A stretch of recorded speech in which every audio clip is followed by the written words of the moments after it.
Welcome to Trend Talks with ITR Economics. This is Brian Beaulieu. I'm the CEO of ITR Economics. I'm an economist, and I want to talk about something that may seem a little counterintuitive. It's only going to be that way depending on your perspective. I maintain that here we are in the first half of 2019.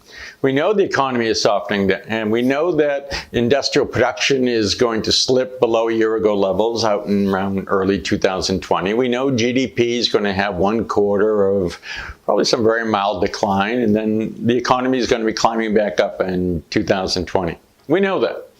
So the traditional dogma is play it close to the vest right now. Be conservative in your expense budgeting. Make sure that your cash flow stays very strong. If this was a normal business cycle, you wouldn't want to go into debt necessarily, because cash is king on the backside of the business cycle. And that's the point I want to challenge. I don't know that that's where you want to go right now for a couple of reasons. One, interest rates are still incredibly low. In fact, if you look at mortgage rates, you look at the 10-year government bond yield, you've seen interest rates long and short come down. So they're still very attractive. If you wait too long, like 2 years down the road or even 18 months, they may be higher. They may not. I think if it's your personal portfolio, your personal life, you can also wait on going into debt because of real estate is very soft right now in most parts of the country. Not every place, it's always about location.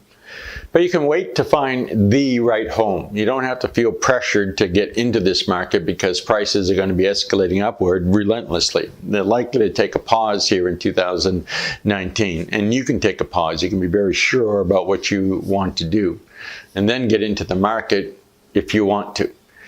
But I'm not sure that's true about our businesses. And the reason I say that is because it is a soft landing we're looking at in the overall economy.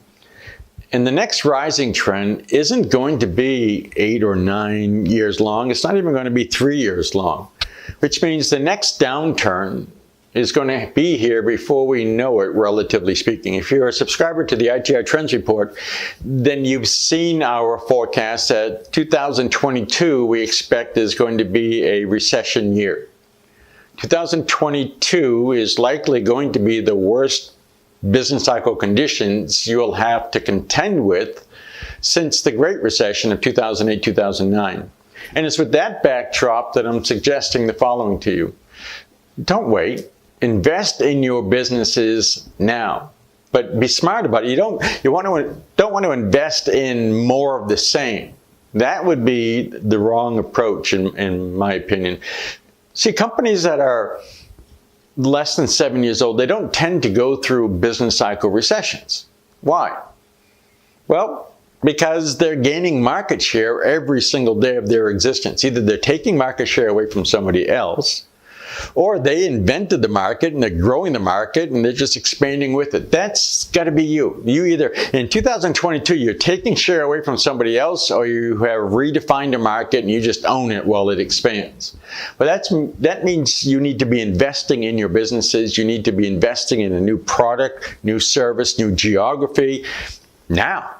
Maybe we have about 2-3 years to figure this out for our companies that tend to move with GDP, up or down, as in the case of 2022, down. That's not a whole lot of time to really develop a new part of our business, a new service, a new product, a new geography. All of that takes time and it takes money. And if you don't have necessarily the desire to go through a whole lot of your own cash because of the softness in the business cycle that we're looking at for 19 and 20, then going the debt route makes a great deal of sense. Interest rates are low. Use other people's money to leverage up now so that your business beats the cycle. You're going counter-cyclical to your peers in 2022. And then when the economy turns around in 2023, you're going to hit that thing with a whole bunch of nitrous oxide coming out of your engines, and you're going to be amazed at the propellant on the way up. But it means you have to commit now. And that's why I don't want you to even wait 12 months before making that commitment. This is the time in the cycle, given the softness of this cycle and the likely severity of 2022, to make those decisions, make those moves, get through planning here in 2019 and start implementing in 2020 and 2021, all of which is going to take money. And I think leveraging up your balance sheet to make that happen is not imprudent. I think it makes a great deal of sense. Thanks for listening to me.